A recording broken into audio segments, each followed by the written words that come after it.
la doctora Erlinda Soto Valdés. Doctora, buenas tardes. Es un gusto que esté con nosotros el día de hoy. Bueno, antes de dar inicio con la presentación, me voy a permitir leer una semblanza de nuestra distinguida ponente. La doctora Erlinda Soto Valdés, quien es investigadora desde 1996 en el Centro de Investigación en Alimentación y Desarrollo, Campus Hermosillo, Sonora, cursó la licenciatura en Ciencias Químico-Biológicas con especialidad en Tecnología de Alimentos en la Universidad de Sonora en febrero de 1986. Egresó del doctorado en Ciencia de Alimentos con el tema Estudio de migración de compuestos químicos en envases y recipientes de plástico utilizados a altas temperaturas hacia alimentos, en el Proctor Department of Food Science, University of Leeds, Reino Unido, con la tesis Migration of Chemical Compounds from Nylon Microwave and Roasting Bags into Food en julio de 1996. La línea de investigación de la doctora Soto Valdés abarca desde el desarrollo tecnológico de envases hasta el estudio de las interacciones existentes entre envases y alimentos. El desarrollo de envases activos consiste en incluir aditivos con funciones específicas, antioxidantes, agentes antimicrobianos, absorbedores de oxígeno, de dióxido de carbono, etileno, etc., en la formulación del material de envase para auxiliar en la extensión de la vida de anaquel de los alimentos envasados. El desarrollo de una película plástica con capacidad para eliminar etileno para utilizarse en frutos sensibles a este gas ha motivado que la doctora Soto Valdés haya ganado el Premio Nacional de Tecnología en Alimentos en el año 2000. En el año 2010 ha vuelto a ganar el mismo premio con un proyecto sobre migración de tocoferol de películas de ácido poliláctico, aceite de soya y su efecto en la estabilidad oxidativa. Actualmente, la doctora Soto Valdés trabaja en proyectos sobre envases activos con actividad antimicrobiana. Otra área de interés para la investigadora es la contaminación de alimentos por componentes de sus envases. Materiales como los plásticos, papel o barnices utilizados en las latas pueden contener aditivos, plastificantes carcinogénicos, residuos de monómeros con actividades hormonales, residuos de solventes, de olor intenso, etc. La migración de estos compuestos al alimento y su control en la industria de los materiales de envase son campo de investigación muy activos en países desarrollados, perdón. En México se han desarrollado pocos estudios al respecto, por lo que existe la necesidad de conocer la calidad de los materiales de envase y su efecto en la salud de los consumidores nacionales. También es necesario cumplir los estándares de países de alimentos envasados. Además de ser miembro del Sistema Nacional de Investigadores SNI Nivel 3, la doctora Soto es consultora tecnológica que ofrece estudios y servicios a la industria nacional de envases plásticos y alimentos. Antes de ceder la palabra a la doctora Erlinda Soto, les recuerdo que si les surge alguna duda durante la ponencia, la escriban en el chat y que en todo momento mantengan su micrófono silenciado. Ahora sí, doctora, es un gusto para mí darle la bienvenida y le cedo la palabra, doctora. Muchas gracias, Jair. Pues gracias por la presentación y también gracias por la invitación. Entiendo que esta invitación viene de la Sociedad de Estudiantes en Ingeniería de Alimentos, ¿no? De la Benemérita Universidad Autónoma de Puebla. Entonces, pues bueno, me da gusto ampliar un poco los conocimientos que tengan en el área de alimentos y supongo que ya han llevado algún curso de envases antes, entonces que ya tienen un conocimiento previo del tema, ¿no? Voy a compartir. Esperemos que no haya ningún problema.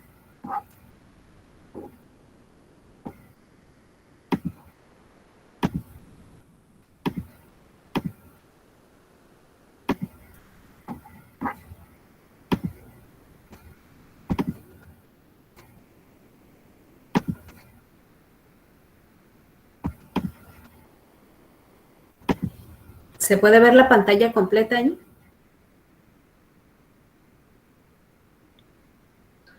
Sí. Sí, doctora, ya se ve. Muy bien, pues entonces empezamos con este tema, que es, a mí me parece fascinante, ¿no? Aunque mi especialidad, como comentó Jair, haya sido el estudiar la migración de componentes de los envases a los alimentos desde el punto de vista de salud pública, pues esta es otra rama donde también se estudia la migración de componentes, pero que tienen una actividad positiva en el alimento, ¿no? Y vamos a ver algunos ejemplos de ellos. Entonces vamos a la primera diapositiva. Para entender qué son los envases innovadores, pues tenemos que entender cuáles son los envases comunes y corrientes, ¿no? Los envases convencionales o pasivos les vamos a llamar.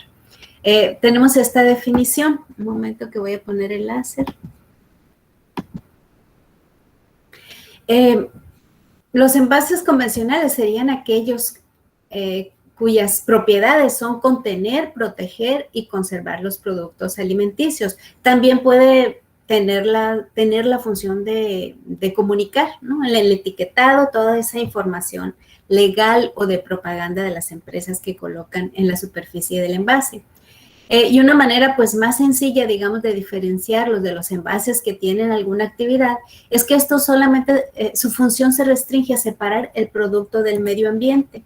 Aquí tenemos algunos ejemplos de envases muy comunes que utilizamos diariamente, algunos para líquidos, algunos de un solo material como polietileno, otros de combinaciones, de laminaciones de materiales como metal, cartón, polietileno, algunos de polipropileno para botanas, algunas coextrusiones que incluyen varias capas, entre ellas aquellas que tienen una buena barrera al oxígeno, buena barrera al vapor de agua, inclusive algunos barrera a la luz. Y aquí tenemos pues envases para pan más sencillos y todos ellos cumplen con esta función, ¿no? Separan al producto del medio ambiente. Entonces nos faltan en esta fotografía o en esta lámina, pues las latas, los envases de papel, de cartón, los de vidrio, ¿no? Tenemos aquí puros plásticos, pero todos estos van a ser envases convencionales o así los vamos a considerar. Y los envases innovadores son aquellos que van a agregar alguna propiedad al envase tradicional o bien se van a aplicar en otra área o bien contienen algún nuevo aditamento que a lo mejor el envase no cambia, pero ese aditamento nos va a dar alguna información importante para el consumidor. Entonces, el hecho de que tenga esa innovación y los mueva a un campo de mercado diferente, pues ya es una innovación. Y la definición de envases activos sería como envases que contienen aditivos o aditamentos que proveen la capacidad de liberar, de atrapar, absorber o absorber, etcétera, compuestos que tienen un efecto en la vida de aquel del alimento. Entonces, de esta manera se estudian las interacciones del envase y del alimento, ¿no? O de componentes del envase y cómo pueden moverse hacia el alimento y crear un efecto en él. También, estos tipos de envases activos pueden proporcionar información útil al consumidor o a quien está vendiendo estos envases. Por ejemplo, la calidad del alimento me dice qué tanto tiempo ha estado en refrigeración o qué tanto tiempo no ha estado en refrigeración. Todos estos son aditamentos que se agregan a la superficie del envase en forma de etiquetas y que podemos interactuar con ellos, ¿no? Nos dan información y a esto se le llama envases activos inteligentes. ¿Y qué es lo que hace activo un envase? Bueno, si un envase contiene, o el sistema de envasado, porque puede ser que un absorbedor de oxígeno, como los que tenemos en primer lugar, pues sea una bolsita con un agente químico que absorbe oxígeno y que esté dentro de la bolsa. No forma parte integral de las paredes del envase, pero allí está en el sistema, ¿no? Cumpliendo una función. También pueden contener absorbedores de humedad, emanadores de CO2, eliminadores de etileno para frutas y para hortalizas, liberadores de etanol, que el etanol se considera un agente antimicrobiano. Entonces, en algunos países se acepta el etanol como un compuesto activo que limita el crecimiento de hongos sobre todo. Liberadores de antioxidantes, pues sabemos que una de las principales causas de deterioro de los alimentos son la oxidación, ¿no? Oxidación de grasas, oxidación o degradación de vitaminas o de pigmentos. Entonces, existen los envases liberadores de antioxidantes que se encargan de disminuir la velocidad de estas reacciones deteriorativas. Luego, algunos contienen agentes antimicrobianos en los que, pues ya estos agentes entran a atacar los microorganismos, ya sean hongos o bacterias que están creciendo en el alimento, y con esto pues logran extender unos días o unos meses su vida de anaquel, dependiendo del sistema y del alimento. También existen aquellos que nos indican el tiempo y la temperatura que les comentaba hace rato, o sea, qué tanto tiempo ha estado este envase a una temperatura arriba de la temperatura de refrigeración, ¿no? Entonces, y eso nos da una idea de qué tanto deterioro puede tener el alimento que está dentro. Luego, los indicadores de tiempo de cocinado para aquellos que se introducen en un horno de microondas o en un horno convencional también, ¿no? Puede tener ahí un indicador que cambia de color cuando ya el alimento está cocinado y ya antes de que se queme, ¿no? Los susceptores son depósitos de metales que ayudan a que se interactúe con las microondas. Ustedes saben que las microondas, cuando inciden sobre los metales, estos se reflejan y pueden quemar el aparato, pero cuando se usan en una medida controlada, estos pueden hacer que la temperatura en ciertas zonas de un envase se incremente más, de manera que puedan hacer que el alimento se dore, ¿no? Ustedes saben que en el microondas, pues, el alimento queda como cocido, no queda como dorado, y estos susceptores ayudan a esa propiedad. Luego tenemos indicadores de cambios de atmósfera interna, válvulas de respuesta a cambios de presión interna, como las válvulas del envase para café en polvo empacado al vacío, indicadores de violación de sellos o aperturas e indicadores de fallas de temperatura en el almacenamiento. Entonces vamos a ver que, bueno, creo que aquí tenía que ir cambiando de color conforme fui pasando, pero bueno. Estos que vemos al final en rojo aquí son aquellos etiquetas o aquellos aditamentos que se colocan sobre el envase que les comentaba antes, y esto es lo que le dan la inteligencia, digamos, a un envase, ¿no? O el smart packaging, que le llaman en inglés. Todos ellos son envases activos. Entonces, los inteligentes, que son los últimos, pues son una modalidad de los envases activos, ¿no? Pero a veces desde el punto de vista de marketing tienden a separarlos, ¿no? Envases activos e inteligentes. Este es un envase activo. Yo creo que todos hemos cocinado palomitas en alguna ocasión en un horno de microondas, ¿no? Bueno, quizá antes de que ustedes nacieran no existía el microondas. No creo que ustedes se acuerden cuando entró el microondas a las cocinas, ¿no?, domésticas de cada casa. Antes de eso, pues las palomitas se hacían en una olla grande, ¿no? Se calentaban en la estufa y se estaban agitando constantemente para que los granitos no se quemaran y alcanzaran a explotar, que es lo que sucede durante el proceso para obtener las palomitas. Y a alguien aquí se le ocurrió pues colocar esos susceptores que les comentaba antes en uno de los lados de una bolsa de papel, un laminado de papel y plástico, y eso hace que la temperatura sube a más de 100 grados centígrados en esa zona, y es como el fondo del sartén, ¿no?, que se está calentando, y de esa manera se obtienen esos granitos de maíz reventados, cosa que no sucede pues si no está dentro del envase adecuado, ¿no? Si ustedes ponen las palomitas en otro recipiente, a lo mejor eventualmente va a explotar el granito, pero va a tener problemas, ¿no? Le va a llevar mucho tiempo, o no va a tener que lo caliente arriba de 100 grados centígrados. Y si queremos ver qué tanto se aplican en la práctica, ¿no? Qué tanto se venden alimentos envasados en envases activos. Pues miren, en el 2014 había un mercado global de 14.700 millones de dólares, ¿no? De todo lo que se mueve principalmente en países desarrollados en un envase activo. Podría estar incluido aquí también los fármacos, porque también los fármacos pueden necesitar de este tipo de actividad. En 2013, Estados Unidos reportó un mercado de 2.570 millones de dólares. Es el líder en el uso de envases activos, seguido por Japón. Y se ha visto un crecimiento anual del 8%, ¿no? Aproximadamente. Y este crecimiento al año, pues, es bastante alto. Entonces, cada año se generan más o se producen comercialmente más envases activos.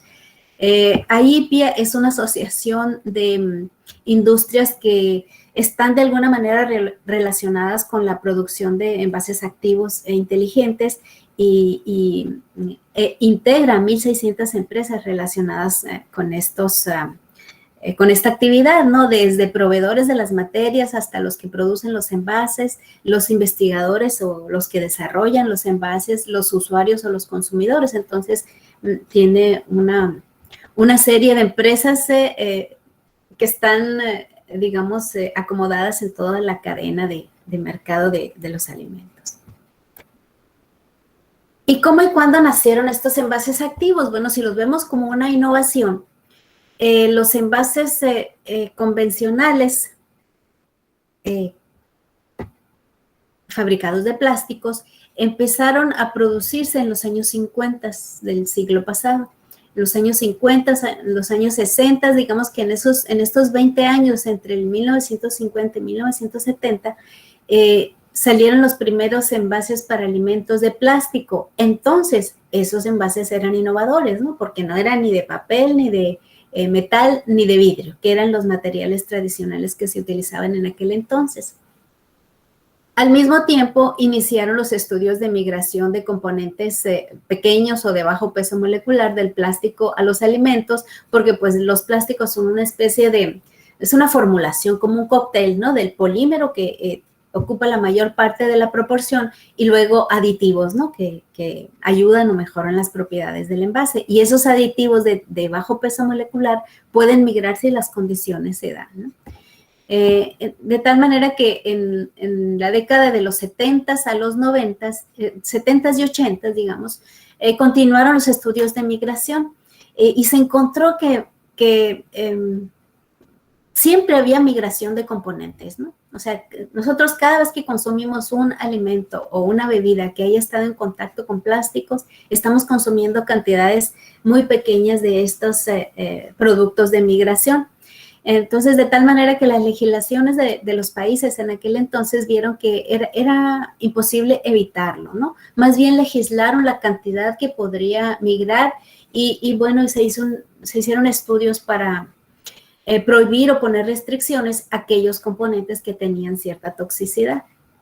De tal manera que ese tema de interacciones en base a alimento, que ya estaba pues muy estudiado en cuestiones de migración y salud pública, los investigadores empezamos a ver, a darle vuelta a la tortilla y ver que podíamos aprovecharnos de esas interacciones y tomar ventaja, ¿no? De agregarle aditivos que tuvieran un efecto positivo, que extendieran la vida de anaquel o que mantuvieran por más tiempo la calidad de un alimento. Y entonces fue cuando, en el 2000 más o menos, cuando se empezó a trabajar en envases activos. Entonces, para el 2000 ya los envases de plástico en general pues ya eran convencionales, ¿no? Y la innovación allí fue incorporar esos componentes con el objetivo de que migraran al alimento o que de alguna manera interactuaran con el alimento.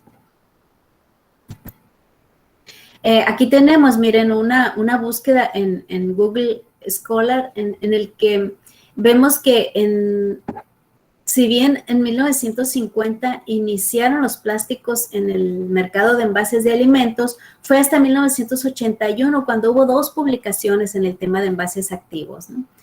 Luego, entre el 91 y el 2000, hubo 110 reportados. Entre el 2001 y el 2010, 760 reportes y entre el 2011 y el año pasado hubo 3.290 artículos, ¿no? Que de alguna manera publicaban nuevos desarrollos o estudios que pudieran generar la aplicación práctica de este tipo de envases.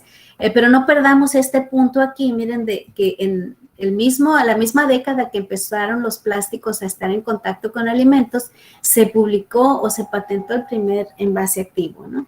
Y fue esta bolsa de polietileno de alta densidad que se implementó en ese entonces para los cereales del desayuno, para las hojuelas de maíz en este caso. Antes de eso, las hojuelas venían directamente en una caja de cartón, ¿no? Entonces sucedía que se humedecían con mucha frecuencia, sobre todo en zonas con clima con alta humedad relativa. Y entonces, además, como tenían cierto nivel de grasa insaturada, pues eran susceptibles a oxidarse y se guardaban por mucho tiempo, generaban un sabor a rancio. Entonces, era un poco complicado agregar pues un aditivo antioxidante a las hojuelas porque no es un producto homogéneo, no es un polvo o un líquido, ¿no? Y entonces se idearon la manera de agregar el BHT al plástico y que del plástico estuviera migrando y liberándose hacia adentro del producto. El BHT, que es el hidroxitolueno butilado, y ya lo deben conocer como uno de los aditivos más utilizados en alimentos susceptibles a oxidarse, es un compuesto que aunque tiene una estructura química pues bastante grande, tiene una presión de vapor muy, muy alta o muy baja, perdón. Entonces a temperaturas bajas puede liberarse de la superficie, pasar a fase de vapor y luego llegar al alimento, ¿no? En este caso. Entonces aquí tenemos que el primer envase activo y que todavía sigue utilizándose hasta la fecha porque esto no ha innovado en un gran nivel, ¿no? Seguimos encontrando las hojuelas de maíz en esa bolsa de polietileno y toda la parte, digamos, del envase secundario de la caja es la que ha ido cambiando, ¿no? Con nuevas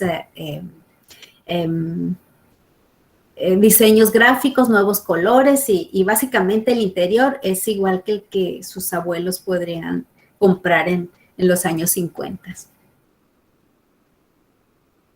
Entonces vamos a ver aquí qué pasa con los envases activos antioxidantes. O sea, ¿cómo es que nacieron los envases activos antioxidantes?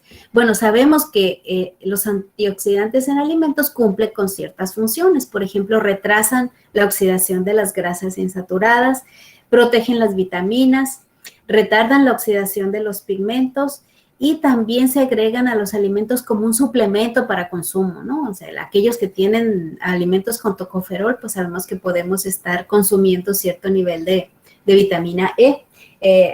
Y así sucede con diferentes compuestos de origen natural que se utilizan también para consumo y actualmente pues el consumir antioxidantes está muy de moda, digamos, por los descubrimientos que se han hecho y los beneficios que tienen en la salud de seres vivos. Pero también los plásticos requieren de antioxidantes porque los plásticos se oxidan cuando están procesándose a altas temperaturas. Los polietilenos, que son uno de los polímeros que tienen temperaturas de ablandamiento más bajas, entre 110 grados centígrados y 140 quizá, tienden a sufrir reacciones de radicales libres. Entonces, al sufrir radicales libres, existe un electrón ahí en la molécula del polietileno que está buscando la manera de estabilizarse y el oxígeno, si lo tiene cerca, pues va a formar allí los primeros peróxidos, ¿no? Y de allí se genera una reacción de oxidación del plástico, que no se da en niveles muy altos porque, pues, si se diera, tuviéramos plásticos biodegradables por el proceso de oxidación, ¿no? Pero no se da, pero sí lo suficiente para que cambien las propiedades del plástico con el paso del tiempo. Y sabemos que cuando la luz incide sobre ellos, también cataliza reacciones de oxidación. Y además, dentro de ese cóctel que son los plásticos, también existen otros aditivos como estabilizantes, como pigmentos, etcétera, que pueden oxidarse. Por lo tanto, los aditivos que se agregan al plástico son también para proteger otros aditivos, ¿no? Entonces, Si volvemos a la tecnología de alimentos, vamos a ver que en alimentos, en la planta, el antioxidante se va a agregar en un solo evento, ¿no? Si estoy hablando de aceites vegetales, pues va a haber un momento en que el aceite ya va a estar justo antes de envasarse y es en el momento de agregar el antioxidante en las concentraciones que exigen las legislaciones y ya como resultado de una serie de estudios, pues. Entonces, pero una vez se sella el envase, las reacciones de oxidación no se dan porque el antioxidante está protegiendo al alimento, pero llega un momento en que el antioxidante se termina y entonces es cuando el alimento empieza su proceso de oxidación. Entonces, muchas veces no se pueden agregar altas concentraciones a los envases, a los alimentos, perdón, sobre todo los aceites, porque ya están legisladas o porque pueden contribuir con un sabor desagradable al alimento, ¿no? Entonces, ¿por qué no utilizar el envase como un vehículo para agregar antioxidantes a alimentos en forma gradual, de tal manera que se incorporen al material de envase y que se vayan liberando de manera que pues puedan extender este efecto que tienen los antioxidantes agregados directamente? Aquí tenemos un ejemplo, pues un poco burdo. Yo sé que a ustedes les saldrían mucho mejor una animación de este tipo, pero pensemos en ese trozo de carne de res que tiene zonas donde hay grasa y esa grasa pues es susceptible a oxidarse y está envuelta en una película de plástico, ¿no? Y esta película de plástico tiene antioxidantes que los vemos aquí como puntitos verdes y estos van a ir migrando sobre todas las zonas que son compatibles con el antioxidante y casi todos los antioxidantes son solubles en grasa. Entonces tienden a moverse hacia aquello que les atrae, ¿no? Y en este caso, pues son las zonas donde hay grasa. Esto es para un alimento heterogéneo. Ahora, para un alimento homogéneo, digamos leche en polvo, por ejemplo, entonces allí pues ya se distribuiría la concentración de este antioxidante, pues en la superficie y luego va a ir difundiéndose hacia el centro del envase, ¿no? Y aquí tenemos algunos de los envases antioxidantes que encontramos en el mercado. Pues tenemos este que vimos anteriormente. Entonces, fíjense que casi nunca leemos las etiquetas de los envases, ¿no? Pero fíjense ahora, cuando estén desayunando, que en alguna parte del envase, sobre todo los de Kellogg's, va a decir que para mantener la frescura del producto, del alimento, se ha agregado BHT al empaque. Entonces, en alguna parte lo van a encontrar y esto es, la Kellogg's produce, pues, cereales para todo el mundo, ¿no? Entonces, en cualquier país, el material de envase contiene BHT. Y luego vemos aquí unas galletas marca Kraft. Estas galletas también reportan aquí en su etiqueta, en la etiqueta de la caja, que también se ha agregado BHT para mantener la frescura del producto. Posiblemente esta marca no utilice ese material de envase. Ya ven que traen una bolsa también las galletas como envase primario que está en contacto con el alimento. Quizá aquí no lo reporte, nunca lo he visto yo, pero esto es un producto de Estados Unidos, ¿no? Entonces, pues tenemos dos ejemplos de alimentos deshidratados, alimentos que tienen grasa vegetal que es susceptible a oxidarse y que de esta manera los productores trataron de darle una vida de aquel más extendida, ¿no? a los productos.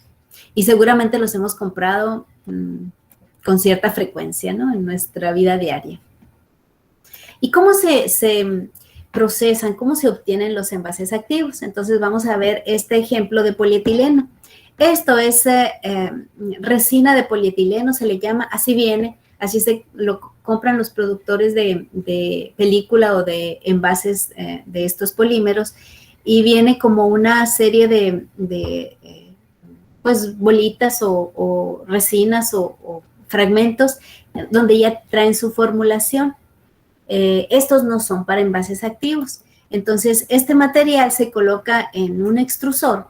Aquí no salió bien, pero aquí está la tolva del extrusor donde se va agregando esta grama o estos fragmentos, y aquí tenemos un extrusor donde hay un tornillo sin fin que está calentando el producto y lo está moviendo hacia la salida. Aquí tiene un dado de salida circular, digamos, y en esta sección del barril se le llama, se está incrementando la temperatura hasta llegar acá al final a la temperatura de fusión de este plástico.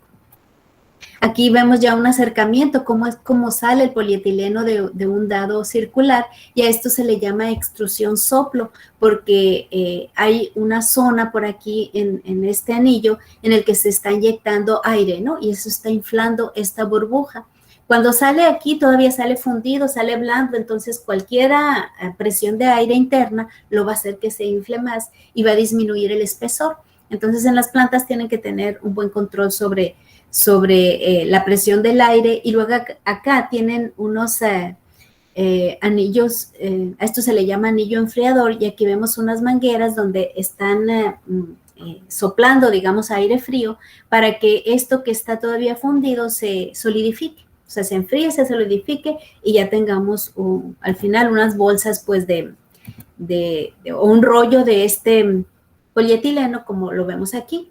Entonces, en esta parte, antes de agregarse a la tolda es donde se agregan los antioxidantes, ¿no? U otros agentes activos, por ejemplo, agentes antimicrobianos o algunos pigmentos también. Aquí tenemos una serie de equipos de coextrusión, se llama, porque pues esto es una película de una sola capa, pero para darle o complementar las propiedades del polietileno. Por ejemplo, el polietileno no tiene barrera al oxígeno, nunca pueden envasar al vacío un producto en una bolsa de polietileno. Pero si le agregan o si coextruyen una capa de poliamida o de etilenvinil alcohol y se agrega y se adhiere con un adhesivo, entonces ya obtienen una barrera al oxígeno y una barrera al vapor de agua, porque el polietileno sí tiene barrera al vapor de agua. Entonces nosotros en nuestra planta piloto tenemos este equipo. Es un equipo pequeño, pero que podemos producir pues entre 100 gramos y 1 kilo, digamos, de estructuras coextruidas. Y aquí, por ejemplo, podemos poner el polietileno, acá podemos poner poliamida y acá en estos otros adhesivos, ¿no? Que van a pegar. Podemos hacer películas hasta de 3 capas, ¿no? Y al final, pues aquí tenemos los productos, ¿no? Cuando se está trabajando en un desarrollo de un material de envase, pues generalmente hacemos un control del material sin el aditivo y luego hacemos unos 2 o 3 rollos de película con el aditivo a diferentes concentraciones, porque posteriormente vamos a probarlos en alimentos y vamos a hacer estudios de vida de anaquel y a monitorear la calidad de los alimentos para escoger cuál es la concentración más adecuada y también para ver si lo que migra al alimento no se pasa de las legislaciones para alimentos, ¿no? Tuvimos en el pasado otros proyectos, por ejemplo, en lugar de agregar BHT, agregábamos alfa-tocoferol. El alfa-tocoferol, pues, es la vitamina E y es su estructura química en esta parte de aquí es muy parecida al polietileno, al polipropileno, y eso hace que sea muy compatible, ¿no? Y se homogenice, pues, sin ningún problema en un extrusor como este. En todos estos estoy poniendo las referencias, que en algunas hubo patentes, en otras hubo artículos publicados y son trabajos de maestría o de doctorado de estudiantes que han pasado por nuestro laboratorio. Aquí tenemos los resultados de una tesis de una estudiante de doctorado y vemos cómo al determinar cómo migra el tocoferol del polietileno hacia aceite de maíz, a diferentes temperaturas, vemos el efecto que tiene la temperatura en la difusión. Por ejemplo, esto que está a 5 grados centígrados, se ve una difusión, una velocidad lenta. A 20 grados centígrados ya se incrementa un poco y a 30 grados centígrados pues ya se ve que en muy poco tiempo migra una cantidad mayor de alfa-tocoferol, y eso es bueno porque a mayor temperatura que esté sometido el alimento, pues más reacciones de oxidación va a presentar. Y aquí tenemos coeficientes de difusión en cada una de estas temperaturas y y con 2 concentraciones, ¿no? Que se agregó a las películas, 20 y 30 aproximadamente, miligramos por gramo de plástico. Entonces, estos ya son los resultados, pues, del efecto que tuvo en aceite de maíz. Y aquí tenemos el efecto en el nivel de hexanal. El hexanal es un compuesto químico que se forma durante la oxidación de las grasas insaturadas. Entonces, es un indicador, ¿no? Que se determina por cromatografía de gases. Y pues aquí tenemos que el hexanal tiene un olor parecido a la hierba recién cortada, ¿no? Entonces, cuando un aceite, cuando un producto lácteo tiene ese sabor, pues es muy desagradable porque no lo relacionamos con el sabor típico de ese alimento. Y aquí tenemos que a las 4 semanas de almacenamiento de el aceite dentro de esas bolsas o esas estructuras de polietileno con las 2 concentraciones de tocoferol, pues tenían el mismo nivel de oxidación de hexanal. Posteriormente, pues pasamos a las 12, a las 16 semanas, y aquí tenemos que a las 16 semanas es cuando se nota el efecto de las 2 estructuras que tenían el antioxidante, ¿no? Comparado con el control. Entonces, ya a las 20 semanas a 30 grados centígrados, pues ya no había diferencias entre los 3. Inclusive pueden incrementarse, ¿no? En el aceite que estaba en contacto con la película con antioxidante, pero es una curva que va siguiendo el hexanal, ¿no? Llega a subir, llega a un máximo como llegó aquí a las 16 semanas en el control y luego empieza a bajar, lo que significa que pues ya se están descomponiendo el hexanal en otro componente, ¿no? Entonces, pues estos son los estudios que deben de hacerse previo a, pues a registrar una patente o a sacar al mercado algún producto. Posteriormente tuvimos un proyecto en el que se trataba de diseñar un envase activo para leche entera deshidratada. La leche entera deshidratada tiene la desventaja de que ha pasado por un proceso térmico y entonces, aunque la grasa butírica es saturada, el efecto de una temperatura alta pues genera la formación de ciertos peróxidos, ciertos radicales libres peróxidos, y pues es muy desagradable el olor a rancio en una leche deshidratada, ¿no? México importa leche en polvo de diferentes países porque no se produce leche suficiente en México para lo que demanda la población, y pues importarla deshidratada es mucho más barato que importarla líquida. Entonces, en este proyecto se fabricó una película de 3 capas. Para eso utilizamos los coextrusores. Ahorita en el esquema siguiente les voy a comentar los componentes de esas capas, pero la leche en polvo requiere de protegerla de la luz, entonces hubo que agregar un aditivo para que reflejara la luz, y este aditivo es dióxido de titanio, ¿no? Hasta ahorita no se ha prohibido en materiales de envase, y es el aditivo que tienen los filtros solares que usamos cuando vamos a solearnos o cuando vamos a la playa, ¿no? Por eso dejan siempre la piel blanca, ¿no? Porque es un polvo inorgánico blanco. Y aquí tenemos una simulación de saquitos de leche entera en polvo, y pues vemos cómo están listos para someterse a una simulación de transporte o de comercialización o de almacenamiento. Aquí tenemos la estructura que se formó. Tenemos en el exterior polietileno de alta densidad que tiene una barrera al vapor de agua porque la leche en polvo pues, es susceptible a absorber humedad. En medio de estas 2 estructuras tenemos etilenvinilalcohol, que es una estructura, la mejor barrera al oxígeno entre los plásticos, y siempre se coloca dentro de 2 o en medio de 2 estructuras de polietileno. En el interior, o la que va en contacto con la leche en polvo, tenemos el polietileno de baja densidad, y pues esa es la capa que se le agrega el antioxidante, en este caso el tocoferol, ¿no? Entonces, después de un tiempo, parte de este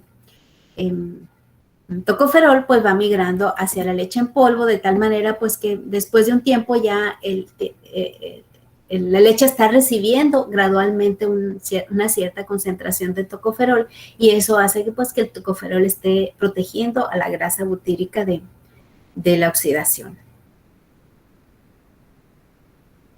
Aquí tenemos análisis de hexanal también. Aquí tenemos, esta leche se almacenó a 40 grados centígrados porque hay almacenes, hay bodegas en lugares cálidos, como acá en Sonora, por ejemplo, en que las temperaturas en los almacenes no refrigerados pueden alcanzar pues 50 grados centígrados, ¿no? Entonces, el experimento se hizo a 40 grados centígrados, fue un estudio de vida de anaquel, y acá se ve cómo el testigo, pues a los 2 meses de estar, a los 2 meses de estar en contacto con la película control, pues ya tenía un nivel de 4 microgramos por mililitro de hexanal, mientras que el envase que contenía el tocoferol, pues había producido 1,5 más o menos, o cerca de 2.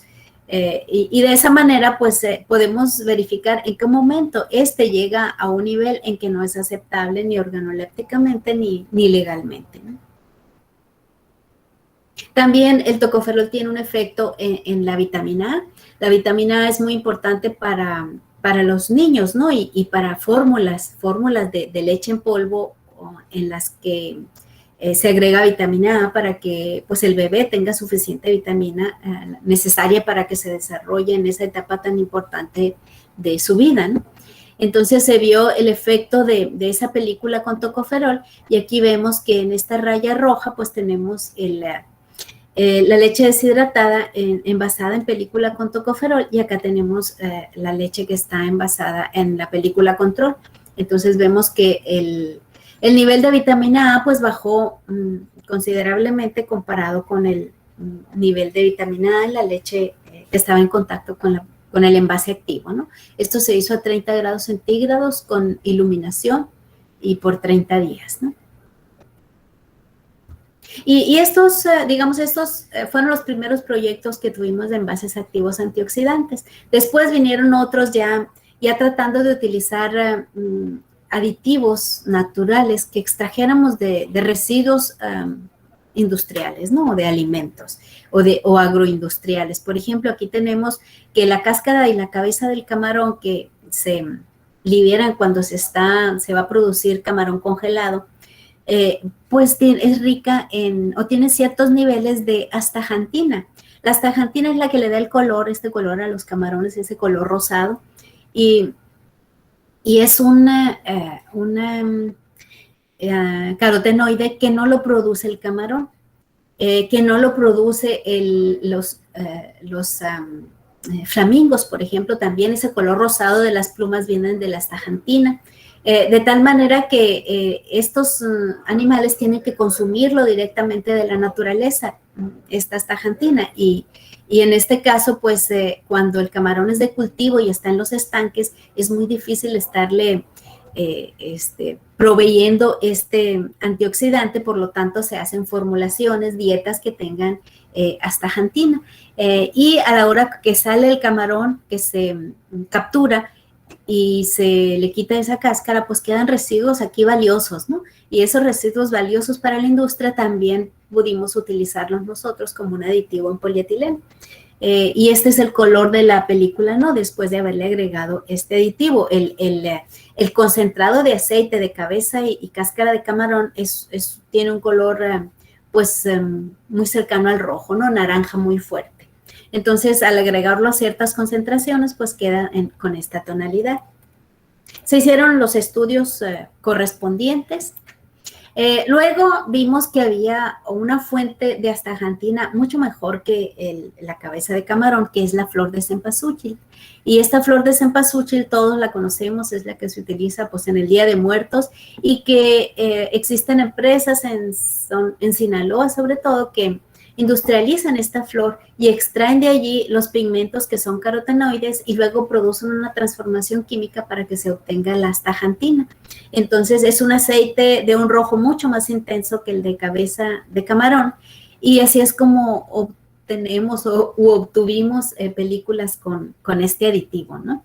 Esto fue una tesis de doctorado y se probaron en varios alimentos, principalmente en aceites, y aquí vemos pues una fotografía donde se está produciendo, ¿no? Generalmente cuando vamos a producir este tipo de películas tratamos de hacerlo con poca luz o con luz que tenga filtros que no afecten el aditivo que se está agregando porque son muy susceptibles también a descomponerse. Por esa razón, el oxígeno tiende a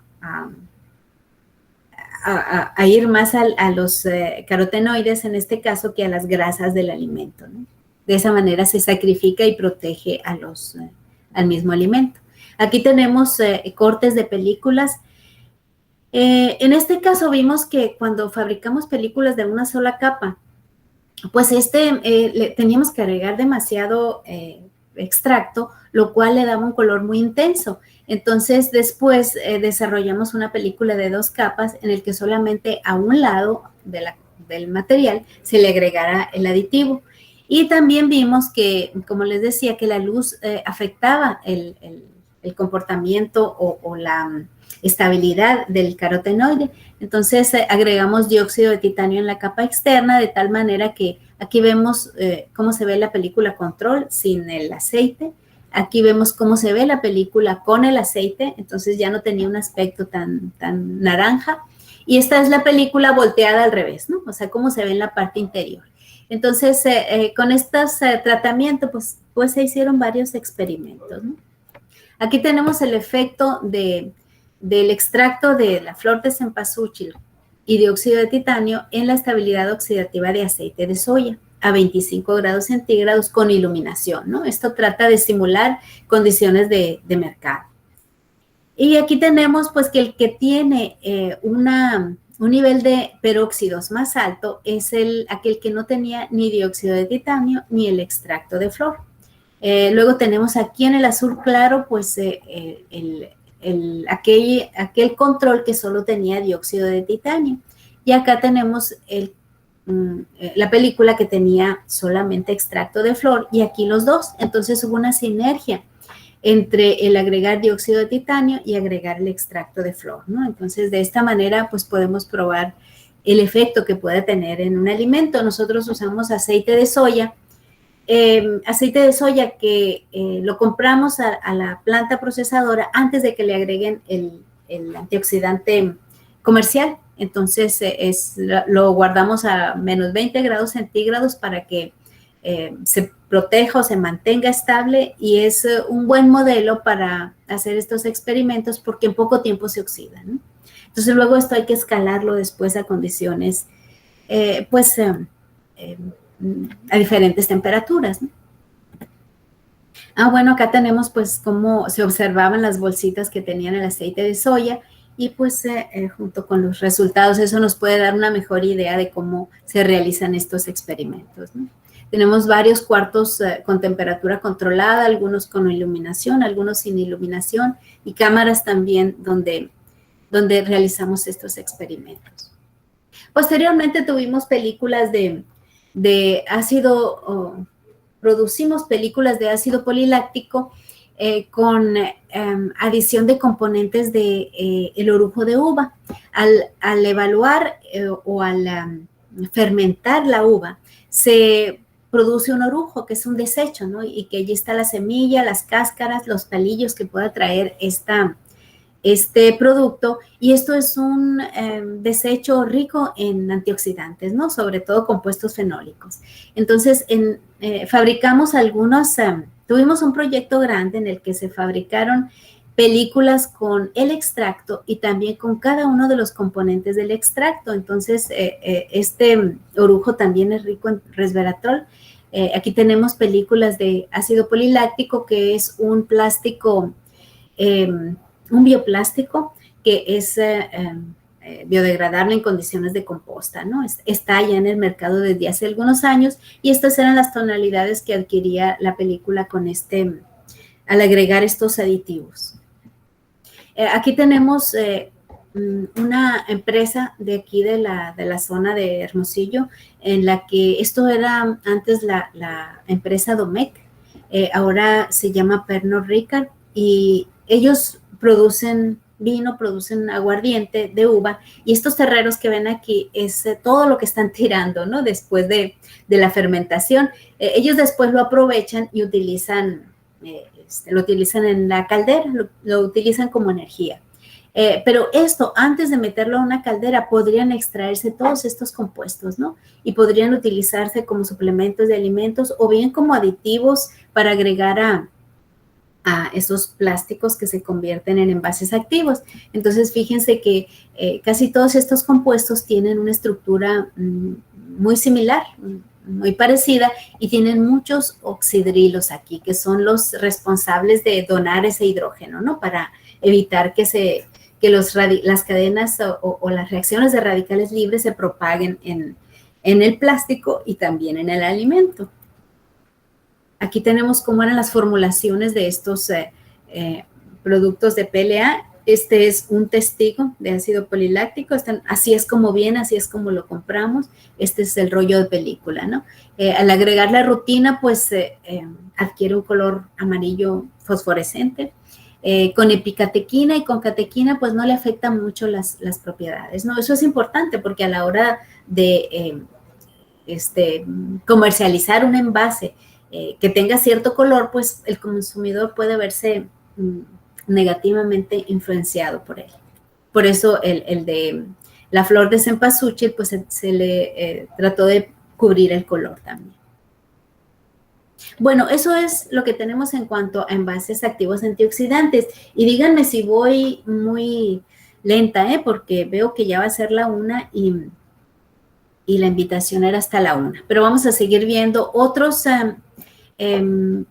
envases activos antioxidantes como los removedores de oxígeno, y el removedor de oxígeno en un envase va a cumplir con una función similar, o sea, va a evitar que exista oxígeno y que promueva reacciones de oxidación en el alimento, pero también va a evitar el crecimiento de microorganismos aeróbicos.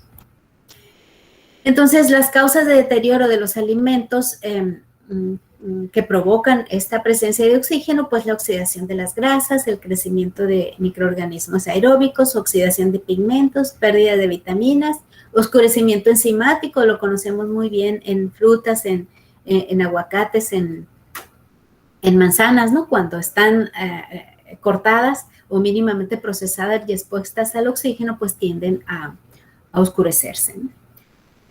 Por oxidación de los compuestos fenólicos. Entonces, existen en el mercado 3 tipos de removedores de oxígeno.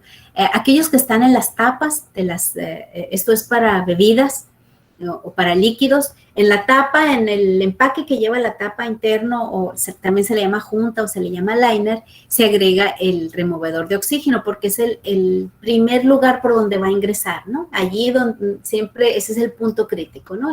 El que la tapa... entre la tapa y el envase hay una zona que puede ser muy, muy pequeña, pero hay una zona por donde puede ingresar el oxígeno, que también es una molécula muy, muy pequeña, ¿no?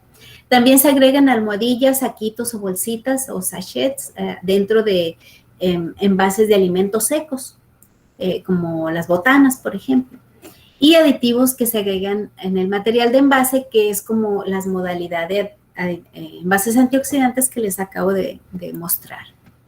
Esto sería un ejemplo de las tapas removedoras de oxígeno.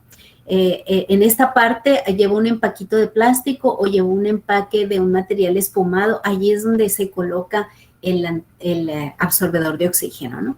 Entonces, obviamente, el absorbedor de oxígeno o el aditivo que se utilice allí tiene que cumplir con todas las propiedades que exigen las legislaciones para alimentos y para envases, porque obviamente es un compuesto activo que se le está agregando, ¿no? No se aceptan compuestos que tengan cierta toxicidad. La bebida que demanda removedores de oxígeno es la cerveza. Esto fue, digamos que aquí nacieron este tipo de removedores de oxígeno. La cerveza, pues sabemos que es un producto muy sensible al oxígeno. Fácilmente desarrolla sabores indeseables cuando hay presencia de oxígeno, aún con estas tapas Corona. Y cuando se envasa en vidrio o en metal, el problema no es tan crítico, pero cuando empezó a utilizarse plástico para envasar botellas, para fabricar botellas y envasar cerveza, aquí pues el PET no es impermeable al oxígeno. No tiene una barrera buena, tendrá una barrera mejor que el polietileno, por ejemplo, pero no es la mejor barrera, ¿no? Entonces fue cuando se empezó a requerir de estos removedores de oxígeno, y si no se podían incorporar en el cuerpo de la botella, pues se iban a incorporar en la tapa, y desde allí estaba absorbiendo el oxígeno que generalmente se va al espacio de cabeza de un líquido, ¿no? Existe una demanda de removedores de oxígeno para tapas de cerveza pues muy grande, especialmente para esta bebida, ¿no? Y es una bebida pues que se mueve de un país a otro, y que aunque nosotros no estemos familiarizados con el uso de las botellas de PET para cerveza, en Europa tiene muchos años ya produciéndose botellas de PET para cerveza, ¿no? Y aquí tenemos algunas imágenes. Por ejemplo, estas son botellas de PET para cerveza, y estas son diferentes marcas de bebidas europeas, alemanas, y que están envasadas en botellas de PET, ¿no? Entonces, yo le pongo esto porque veo que están grabando, y generalmente yo no sé qué va a pasar con esta presentación si alguien hace uso de ella, ¿no? Entonces, pues uno a veces tiene que protegerse de que alguna empresa pueda demandar porque dice que su botella tiene absorbedores de oxígeno, o que su tapa tiene absorbedores de oxígeno. Entonces, pero en las revistas donde he encontrado información, pues aparecen estas marcas, ¿no? Y aquí tenemos, miren, un ejemplo. Esta es una innovación ahora, actualmente, ¿no? La innovación de absorbedores de oxígeno fue innovadora en su momento, y después de varias décadas que se utilizó, pues ya forma parte de los envases convencionales. Pero ahorita tenemos esta botella de cartón. Esta marca también es europea, y utilizan pasta de celulosa, ¿no? Que es el material que se utiliza para hacer el papel, lo utilizan para botellas para cerveza. Entonces, me gustaría saber su opinión. ¿Han visto propaganda de esta cerveza? ¿Cómo creen que funciona en contacto con la bebida? Esto no ha salido al mercado, todavía son prototipos, y todavía en algunos países están en prueba, ¿no? Hay lotes que han sacado al mercado para ver cómo responde el consumidor, pero sí me gustaría escuchar la opinión de una o dos personas de ustedes, saber qué piensan de este envase. Es un envase innovador, pero no es un envase activo, ¿no?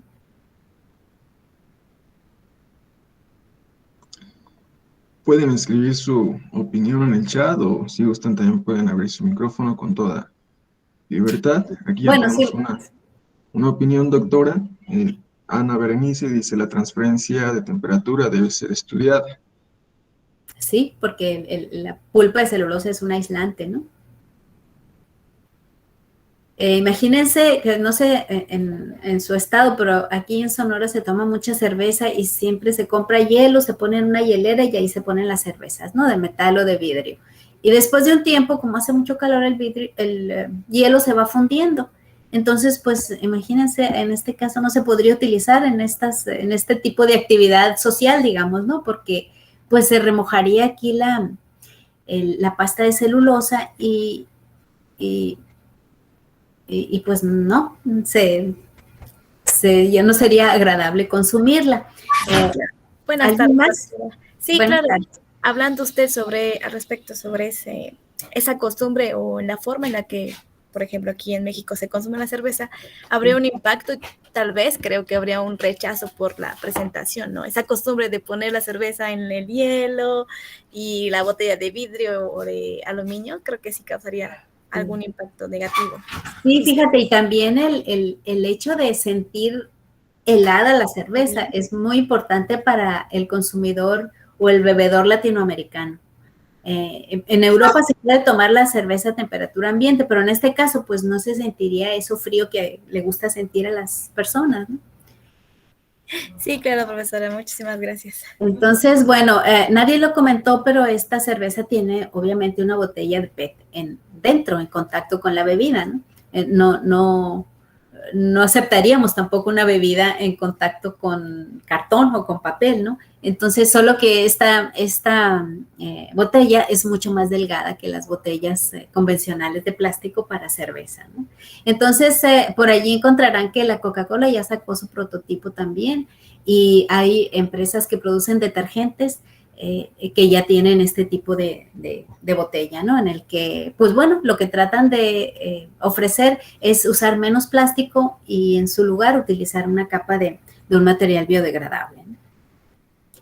Bien, entonces volvemos al tema de los removedores de oxígeno, ahora en almohadillas. Estos consisten en una bolsita o saquito sellado donde tiene esa formulación reactiva a este gas. Este saquito tiene que ser de un material permeable al oxígeno, ¿no? Porque tiene que entrar hasta ese lugar donde va a sufrir una reacción química, pues si ya no va a ser oxígeno en el siguiente minuto o en el siguiente segundo.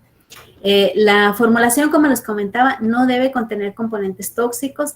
Existe una gran variedad de productos en el mercado, porque hay productos para alimento congelado, para alimento a temperatura ambiente, para alimentos secos, para alimentos líquidos. Entonces, hay una variedad de productos que ofrecen las empresas, ¿no? Aquí el problema es cómo lo almaceno antes de usarlo para que el oxígeno no actúe pues sobre esa formulación que existe allí. Eso fue un problema en el pasado, ¿no? Aquí vemos diferentes marcas, diferentes presentaciones. Estas son unas bolsitas más grandes, bolsitas más pequeñas. Aquí tenemos etiquetas que se colocan y se pegan en la parte interior del envase. Aquí vemos la aplicación de este absorbedor de oxígeno en un jerky. El jerky es un producto principalmente americano, es carne de humedad intermedia, no es carne seca como la que usamos en México, pero aquí también podemos encontrar este tipo de absorbedores en bolsas de carne seca para botanear, ¿no? Entonces, pues esos son ejemplos de presentaciones. Actualmente existen en el mercado algunas bolsitas que tienen enzimas. Sabemos que la polifenol oxidasa, que la peroxidasa y algunas otras enzimas no actúan si no existe oxígeno. Entonces, es uno de los sustratos, ¿no? En este caso, existen desarrollos biotecnológicos ya con concentrados de enzimas de diferentes fuentes y que se venden ya, ¿no? Por ejemplo, esta marca Bioca de Finlandia. Y por último vemos el tercer tipo, que son los removedores de oxígeno que se integran en el mismo material de envase. Entonces, aquí vemos una botella. Esta botella puede ser de 3 capas, como se ve aquí. Y el componente que va a absorber el oxígeno está en la capa del medio. Entonces, de tal manera que como el exterior y el interior va a ser de polietileno y son permeables al oxígeno. Entonces, aquí en el interior vamos a ver que todo el oxígeno que quedó en el espacio de cabeza de un jugo, por ejemplo, de arándano, que es parecido a ese color, va a estar permeando hasta la capa donde existe el absorbedor de oxígeno. Y por otro lado, el oxígeno que viene de fuera va a permear y también va a ser absorbido antes de que pase a estar en contacto con la bebida, ¿no? Es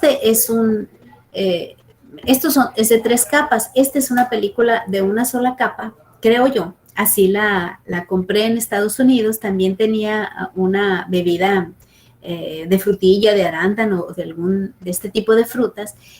Con el tiempo ha ido cambiando a esta tonalidad. Entonces, podría ser que tenga un absorbedor de oxígeno, ¿no? Pero sí, hubo un tiempo en que estuvieron haciendo propaganda a estos aditivos en PET de una sola capa, ¿no? Y le llamaban monosorb al aditivo. Y bueno, y con eso terminamos lo que es la parte de envases activos con absorbedores de oxígeno o secuestradores de oxígeno, también así se les llama comercialmente, ¿no? Ahora entramos a otro tema interesante que son los envases activos antimicrobianos, ¿no?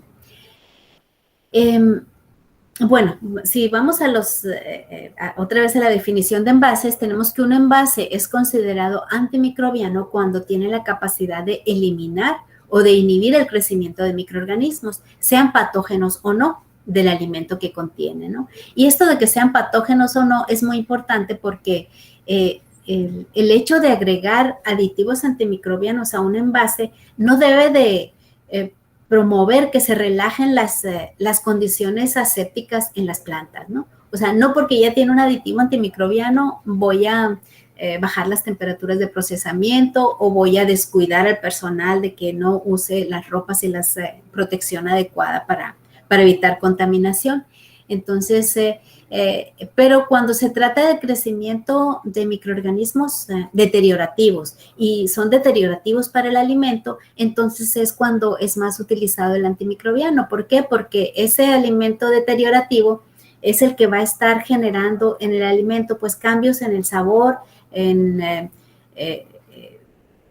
los olores, en los olores principalmente, ¿no? Indeseables, que es lo que producen las bacterias cuando están metabolizando algún componente del alimento, y es lo que nos hace rechazar al producto. Entonces, el hecho de que un agente antimicrobiano en un material de envase no inhiba, no tiene que inhibirlo, pero tiene que disminuir la velocidad de crecimiento de ese microorganismo, pues ya les da unos días más, porque la vida de anaquel pues se va a extender unos días más, ¿no? Generalmente estos se aplican en alimentos refrigerados, ¿no? Que es donde pues hay más crecimiento de microorganismos en alimentos de corta duración o perecederos, ¿no? Entonces, el diseño de estos materiales de envase se hace en base a adicionar agentes antimicrobianos a la formulación, como veíamos en los casos anteriores, o bien utilizar envases de materiales que de por sí tienen actividad antimicrobiana. Y un ejemplo de esto podría ser el quitosano, ¿no? El quitosano, que es un biopolímero que todavía no logra utilizarse como envases de alimentos, para alimentos, pero que tiene cierta actividad antimicrobiana.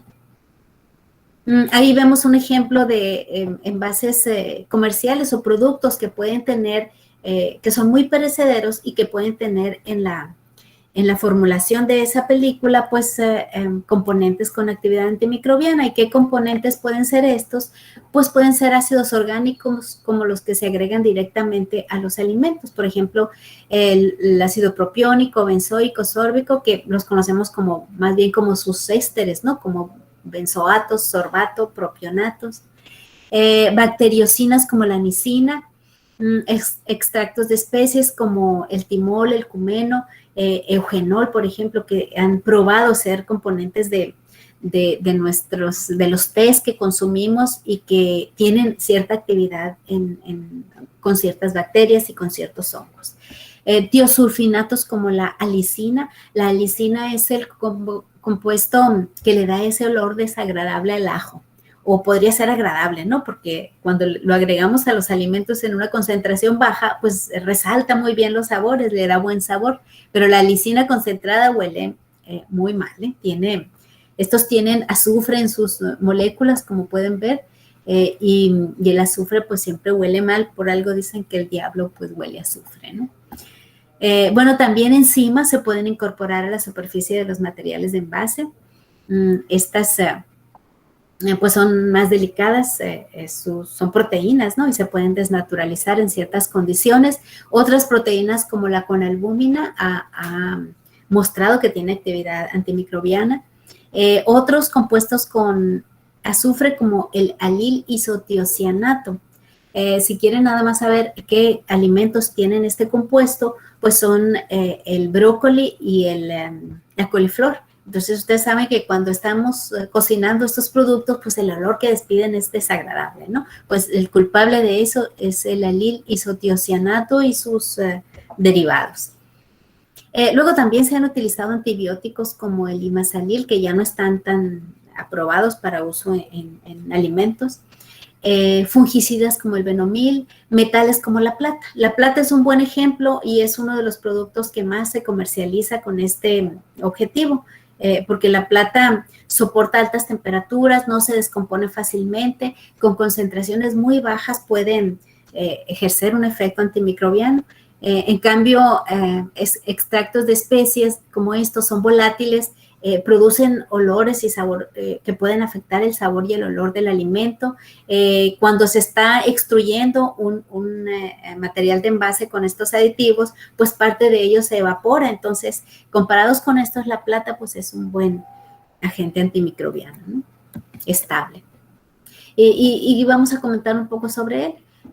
Tiene además un alto potencial antimicrobiano porque se inhibe reacciones metabólicas de un amplio rango de bacterias, ¿no? Y de microorganismos. Entonces, a veces el eugenol u otros compuestos solo inhiben ciertas reacciones o el crecimiento de ciertas bacterias. Pues y en este caso la plata tiene un amplio rango de aplicación. Actúan desde el punto de vista del mecanismo de acción, actúan desplazando iones esenciales para la bacteria como el calcio y el zinc. Entonces, al desplazarse estos iones de las moléculas de DNA o de algunas proteínas o enzimas, pues ya no funcionan en la bacteria y ya la bacteria deja de desarrollarse, ¿no? Obviamente las bacterias en un poco tiempo se van a readaptar y van a volver a despegar su crecimiento, pero pues para entonces ya el alimento ya debe de haber sido consumido, ¿no? Es estable térmicamente, como les comentaba, pero requieren de algún agente que lo retenga en el plástico, porque la plata es un átomo muy pequeño, ¿no? Entonces se agrega como un agente, un vehículo para incorporarse en los plásticos, materiales inorgánicos no metálicos, como las zeolitas, por ejemplo, o algunas sales en las que se adhiere o se pega el ion plata y de allí está actuando en la superficie del alimento o se libera, ¿no? Es cara, sabemos que la plata es un metal precioso, pues si se considera caro, se aplica en las concentraciones mínimas, ¿no? Mínimas que puedan ejercer un efecto. Se ha descubierto que el cobre también tiene esta propiedad y también el oro, ¿no? Pero pues bueno, el oro ya es mucho más caro y el cobre pues está muy demandado en otros sectores industriales, ¿no? Estos son los nombres de algunos productos comerciales, casi todos son de Japón. Si se fijan, Irgagar es plata unida a vidrio, a partículas muy pequeñas de vidrio y zeolita que se incorporan en el plástico, ¿no? Por el método de extrusión. Esto es un producto alemán. AG Ion Technologies es americano. Novaron es japonés. Silvifilm es japonés. Zeomi, que es japonés también. Entonces, hay varios productos en el mercado. Los japoneses tienen estos aditivos hasta para ropa, ¿no?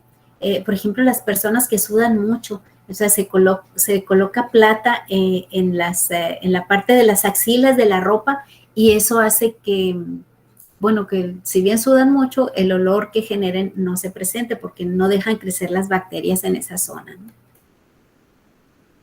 ¿Y cómo se introduce a los envases? Miren, esta es una publicación de 1995. Aquí el autor o los autores pues mostraban esta película de plástico, que es la película base, digamos que es polietileno, luego se agrega una capa coextruida de un material que selle, un adhesivo, y sobre el adhesivo se coloca una capa puede ser del mismo material adhesivo, pero ya incorporado con partículas de zeolita y estas partículas de zeolita tienen iones plata. El tamaño de estas partículas son entre 3 y 5 micras. El tamaño de estas partículas es bastante grande, son micropartículas y eso hace que el envase se vea opaco o translúcido, pero con la introducción o con la innovación de las nanopartículas, donde ya son mucho más pequeñas, pues ya se requiere mucho menos nanopartícula integrada en el material plástico. Además, tiene más superficie de acción y eso hace que no produzcan esa opacidad que producen las micropartículas. Entonces, actualmente se tiene esa innovación. Se pasó de micropartículas con plata a nanopartículas con plata, ¿no? Les comento ya para terminar lo que hemos hecho con envases activos para pollo, ¿no? Ustedes saben que el pollo fresco pues es muy perecedero. En alguna ocasión hicimos un estudio para una planta y agregamos al polietileno 3 tipos de agentes antimicrobianos, perdón. Uno de ellos tenía Citri Power, que es un extracto de semillas de toronja. Otro de ellos tenía el Gagard, que es el material que vimos ahorita, que contiene iones plata, el material alemán, y eugenol, que era un extracto de canela, ¿no? Entonces, se produjeron películas monocapa con los diferentes aditivos, y a la hora de aplicarlos a pechugas de pollo, pues se vio aquí que después de varios días de contacto con el producto, las pechugas de pollo frescas en refrigeración con el control, vimos que las pseudomonas, que es la bacteria deteriorativa principal del pollo, pues subían hasta 6 por 10 a la 6, ¿no? Unidades formadoras de colonias. Y vimos que los 3 películas que tenían agentes antimicrobianos lograron disminuir a más de la mitad ese crecimiento, ¿no? Y aquí entre los 3 que competían, pues ganó el eugenol. El eugenol es muy bueno como agente antimicrobiano, perdón, pero pues tiene un olor muy fuerte, ¿no? Entonces, le puede afectar el olor. A lo mejor si cocinamos pechugas a la canela, pues podría estar bien, ¿no? Pero este que tenía la estructura o el extracto, que es de semillas de cítricos o de toronja, pues también tuvo un buen efecto. Y también la plata, ¿no? Entonces, la plata pues no contribuye con el sabor u olor del producto. Aquí tenemos una serie de pasos de cómo cuando se fabrican películas con actividad antimicrobiana, cómo tienen que estar las personas que están trabajando. O sea, tienen que trabajar como si estuvieran en una planta de alimentos, ¿no? Estas 2 estudiantes aquí están produciendo una película de polietileno con extracto de té verde, y ese extracto de té verde pues sabemos que tiene actividad antioxidante porque ya lo habíamos probado antes, pero también tiene actividad antimicrobiana. Se utiliza también luz con ciertos filtros de color rojo para evitar que se degraden los componentes del extracto, y pues aquí tenemos el rollo final, ¿no? Todo esto sucedió hace muchos años, no estamos en tiempo de COVID todavía, pero sí hay que fabricarlos en condiciones lo más asépticas posible, ¿no? Esta es la película que tiene el aditivo, el extracto de té verde. Esta es el control. Y esto se aplicó en carne molida de res. Entonces, así es como se tomaron fotografías de los tratamientos, ¿no?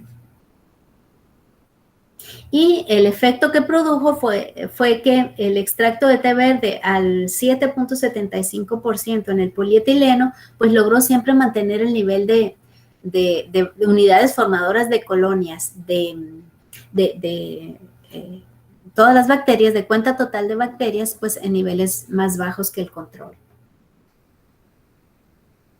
Actualmente tenemos este proyecto para tortillas de maíz. Ustedes saben que comemos tortillas de maíz con aditivos antimicrobianos para evitar pues que rápidamente se degraden, ¿no? Entonces nosotros agregamos extractos de flor de azahar, de naranjo agrio, a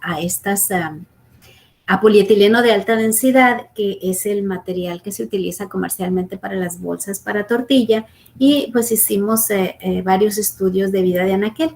Y aquí vemos que en el crecimiento de hongos y levaduras, 2 tratamientos mantuvieron el nivel de crecimiento de estos hongos pues mucho más bajo que el control, ¿no?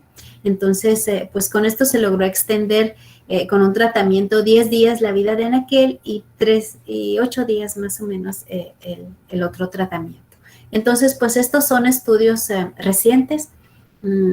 Seguimos trabajando con tortillas de maíz y con algunos otros aditivos con actividad antimicrobiana, ¿no? Y finalmente, ahora sí, vamos a ver los envases inteligentes. Los envases inteligentes, pues ya vimos esta serie que lo vimos en las primeras diapositivas, son aquellos componentes del envase que puede ser un aditivo o puede ser una etiqueta o puede ser un aditamento y que nos va a proveer información del producto, ¿no? Generalmente no extienden la vida de anaquel ni aumentan la calidad, simplemente interactúan con el consumidor para darle información. Aquí tenemos un indicador de tiempo y temperatura. Esto es un producto, carne molida también, que está envasándose, y el indicador de tiempo y temperatura está en estas etiquetas que se están aplicando sobre la superficie del envase. Entonces, y esta etiqueta pues tiene esta forma, ¿no? Aquí es marca Fresh Check, y va a tener esta este círculo aquí que tiene la circunferencia más oscura que el centro. En el centro hay una especie de reactor que simula la velocidad de deterioro de la carne, que generalmente es un crecimiento microbiano, ¿no? Entonces, antes de generar, digamos, el pequeño reactor que tiene aquí en el centro, pues hubo que hacer muchos estudios para encontrar la reacción química que simulara o que fuera similar a la reacción de crecimiento microbiano dentro de la carne y que pudiera cambiar por efecto de la temperatura, ¿no? Esa velocidad. Entonces aquí tenemos que una vez el producto se considera que está fuera de su vida de anaquel, se torna más oscuro que la periferia, y en este caso cuando se iguala el color de los dos está en el límite, ¿no? O sea, consúmelo o ya no lo podrás consumir después. Pues esa es la información que nos indican estos indicadores. Esto es ya de otro color, de otra marca, y aquí vemos cómo el producto pues tiene un efecto similar, nada más que aquí está en color verde. Y aquí tenemos cómo lo compra el productor de alimentos.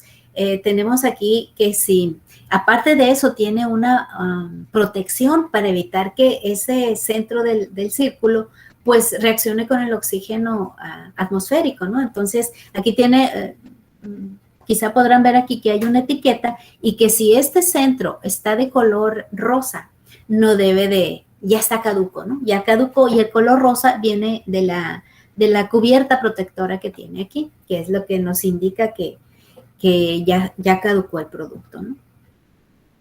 Y sí, aquí tenemos pues este checkpoint, se le llama, de un color rosa bastante evidente, y esto pues es parte de todo el sistema de ese envase inteligente, ¿no? O de darle inteligencia a ese envase. Aquí vemos otro ejemplo de un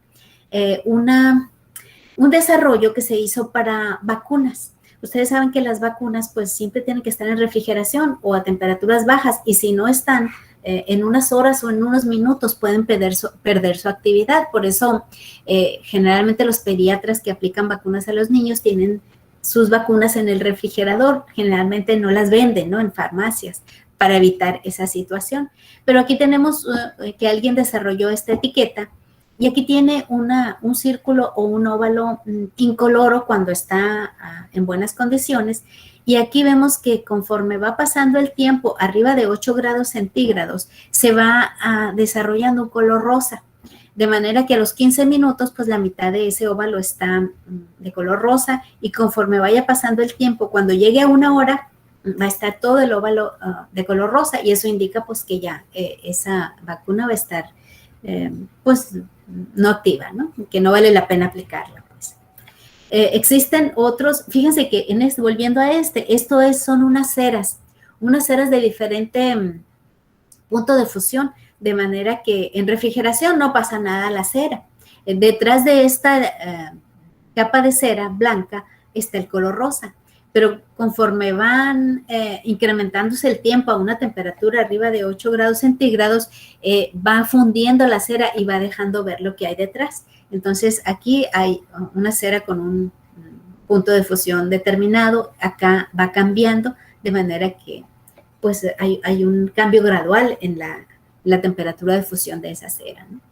Y este otro es un indicador más o menos mecánico, lo produce 3M, le llama Monitor Mark, y fíjense cómo es un sobre de cartón en el que se introduce otro cartón que está impregnado de un indicador, y ese indicador va a ir cambiando conforme vaya cambiando el tiempo o el tiempo en una semana a una temperatura arriba de 10 grados centígrados, de tal manera que así debería estar siempre, ¿no? Pero cuando la temperatura llega a subir arriba de 10, pues empieza a cambiar, y aquí me va indicando cuando tiene una semana, quizá 2 semanas, o 2 días, 3 días, 4 días, de tal manera que las personas que interpretan estos resultados tienen que tener cierto nivel de educación, ¿no? Pero además tiene que ser fácil de interpretar. Entonces, en Estados Unidos, por ejemplo, aquí hay tanta gente que no habla inglés, podría causar problemas este tipo de indicadores, ¿no? Si no leen bien las instrucciones. Acá nos indicaba el indicador cuánto tiempo ha estado a una temperatura pues no conveniente, ¿no? El producto, pero no nos dice cómo está el interior, cómo está el alimento que está envasado. En cambio, este es un indicador de frescura, porque la etiqueta se coloca sobre el envase y hace una pequeña perforación. Y por esa pequeña perforación van a salir los volátiles que está produciendo el alimento. Y si es un producto cárnico, un pescado, por ejemplo, que produce aminas volátiles mientras están creciendo los microorganismos, pues estas aminas van a pasar aquí, van a subir el pH de este papel filtro o mecha, le llaman en inglés, que está impregnado de un indicador de pH. Entonces, al subir el pH aquí, pues va a cambiar como el efecto de fenolftaleína, por ejemplo, y pues va a indicarme que no solamente que el producto no ha sido bien tratado, sino que ya está descompuesto, ¿no? Este también es una etiqueta que se coloca en el interior del envase. Lo produce Aved y Denison. Fíjense cómo las empresas que producen etiquetas o materiales o envases para diferentes sectores también entran a los envases activos, sobre todo en estos indicadores de frescura, ¿no? Aquí pues hay una X aquí que si esto inicialmente pues no se nota, pero conforme va pasando el tiempo y los componentes de esta X, que son metales del grupo platino, forman complejos con los productos de descomposición de las proteínas que contienen azufre y nitrógeno y que están en el alimento y los microorganismos las descomponen y producen estos volátiles, pues hacen que resalte este color, este complejo de color amarillo, ¿no? Entonces, pues esos son, digamos, los fundamentos mediante los cuales trabajan estos aditamentos que se colocan en el envase, y aunque el envase no va a trabajar más, no va a ejercer ninguna ventaja sobre conservar de mejor manera el alimento, sí el indicador me va a informar a mí como consumidor cuando ya no es posible o no es conveniente utilizarlo. Esto viene a sustituir las fechas de caducidad, ¿no? en las etiquetas. Otro tipo de envase inteligente son estas valvulitas, miren que las habrán visto en los envases para café molido. Estos envases forman un brick, ¿no? Una especie de ladrillo casi perfecto, y sucede que el café molido o el café tostado, después de que ha sido sometido a ese proceso, sigue produciendo CO2 después, y ese CO2 al producirse dentro del envase que está empacado al vacío, pues hace que pierda vacío y hace que el consumidor pues no lo quiera comprar.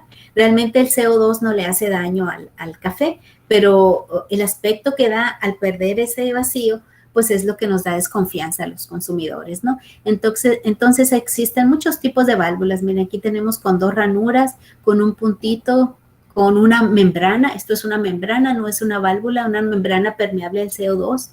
Y aquí podemos ver uno con 3 perforaciones, uno con una perforación. Entonces, el mercado ofrece a los productores de café este tipo de válvulas, ¿no? Y lo que hace esta válvula, aquí tenemos un ejemplo de ellas, es que esto es completamente mecánico, ¿no?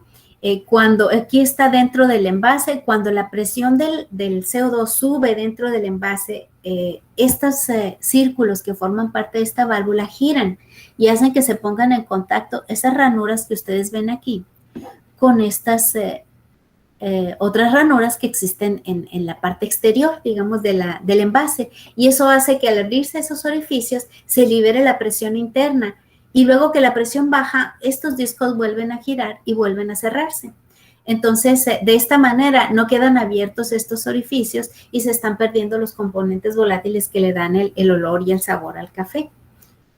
Y cada válvula que vimos aquí va a tener su propio sistema, porque todas están patentadas y tienen su dueño, entonces tienen que ser diferentes para poder tener esa patente activa.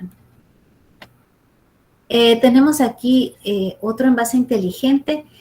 Pues si alguna vez han tomado cerveza Guinness, la cerveza Guinness es una cerveza irlandesa y es famosa por la finura de su espuma, ¿no?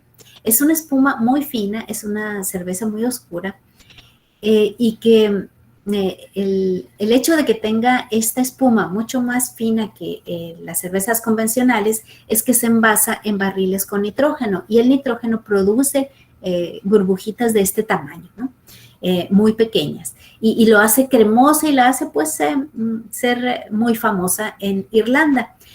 Para servir esta cerveza desde el barril, los pubs o los bares irlandeses tienen su propio sistema, tienen un aditamento especial para servirla de tal manera que primero llenan un tercio y esperan que suba la espuma. Luego llenan otro tercio, de tal manera que si ustedes quieren una cerveza Guinness rápido no lo van a lograr, ¿no? La bebida tarda como 10 minutos en estar servida en un bar. Entonces ellos no podían exportar este tipo de cerveza a menos que exportaran el bar y la cerveza con presión de nitrógeno. Y a alguien se le ocurrió diseñar este tipo de cilindro, digamos, no es un cilindro, es una esfera que mantiene el nitrógeno a presión dentro de la cerveza. Una vez se sella, hay otro aditamento que tienen, que es un cilindrito largo que tienen las botellas y que en el momento de abrir esta cerveza, pues se empieza a liberar la presión. Tiene un orificio muy pequeñito este balín allí, ¿no? Y en el momento que se abre, cambia la presión, se libera esa espuma y entonces ya se puede servir y tener este efecto que tanto presumen los irlandeses, ¿no? Otros ejemplos de envases inteligentes, estos vasos o tazas tienen aquí un compartimento donde aquí tienen compuestos químicos que producen una reacción exotérmica cuando están en contacto con el oxígeno. Entonces, al abrir esta bebida, que es un chocolate o un café, se calienta por efecto de este calentamiento. Al abrirlo acá, se despega también algo del fondo y entonces entra el oxígeno. Y acá, pues es un compuesto químico que produce una reacción endotérmica cuando está en contacto con el oxígeno. Entonces, aquí absorbe el calor de la bebida, ¿no? Y hace que se enfríe. Entonces, pues este tipo de aditamentos son los que le dan cierta inteligencia al envase y que pues como consumidores nos traen estas innovaciones, ¿no? Y aquí tenemos el caso que ya les explicaba antes, que lo voy a pasar porque pues nada más fíjense que este envase tiene un lado donde dicen las instrucciones, este lado debe de quedar hacia abajo y ese lado tiene una mancha oscura. En esa mancha oscura hay átomos de aluminio depositados ahí.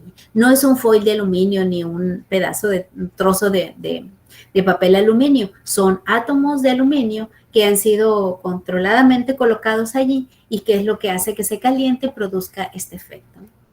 Esos son los susceptores. Estos susceptores pueden utilizarse también cuando este sándwich, por ejemplo, se va a calentar en un horno de microondas. No quiero que me quede un pan, pues, que no parezca que está en un comal, ¿no? O en una parrilla. Entonces se le colocan estos patrones aquí y en ciertas partes el producto no se calienta suficientemente porque no tiene aluminio, pero hay otras zonas donde sí tiene y eso provoca este dorado, ¿no? Este es el caso también de carnes, ¿no? Que tienen este patrón como si estuvieran sobre una parrilla. Y bueno, yo creo que ahora sí vamos a terminar con esto. Este tipo de chips o de aditamentos o identificadores de radiofrecuencia que se usan en muchos sectores para guardar información, inclusive nuestros USBs o nuestros lápices, memorias de almacenamiento, pues también traen algo como esto. Esto abre una gran puerta a que con solo colocar una etiqueta de este tipo en un envase, pues nos dé información de qué raza era la vaca que se ordeñó para producir este queso, ¿no? Entonces, guardan información, si se fijan, esto es cobre. El cobre, pues, es un material conductor, puede guardar, almacenar información. Y ya han salido algunos